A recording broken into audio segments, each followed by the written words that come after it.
any other projects you're doing aside Kaya from... meron ako actually ginagawa. Ito yung ilalabas sa mainstream. Kasama ko dito si Angeli Kang and si Matt Francisco. Si Tita Susan, Africa. Ayan. Oh, nice! Yes! Ayan, kasama po namin siya. And ayun, ipapalabas siya sa mainstream pero hindi ko pa alam kung ano yung exact date. This is directed by Direk Manru. Si Direk... Si Roman. Yeah, Direk Roman. Direk Roman pa. This is also like... GL. Also GL. Oh! But para mas ilalabas muna, unang muna siyang ilalabas sa, syempre, sa Senihan. Kasi meron siya for Cine and for Viva Max. So, kumusta ang love life natin? I mean, are you like in a relationship? Do you have like manaligaw? Single ako ngayon. Talagang muna ako, focus muna ako. Kasi ako pag na-inlove kasi ako talagang nakakalimutan, nawawala ako sa sa goal ngayon, pinangako ko kasi this year, yun talaga yung goal ko na lalo na may pinapagawa din akong bahay. So kailangan ko rin talagang matapos muna yun.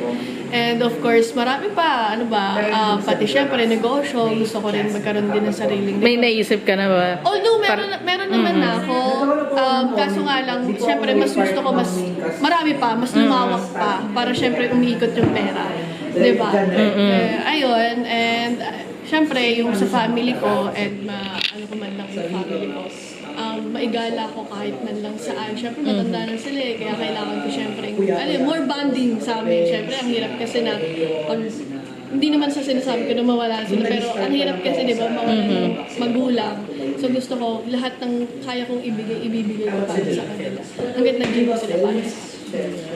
Do you have any like particular activities yung parang goal mo talaga sa goal lang mo, let's say trip to Europe or for trip me, para yeah. Sa ako kasi, hindi ako talaga yung para sa sarili ko.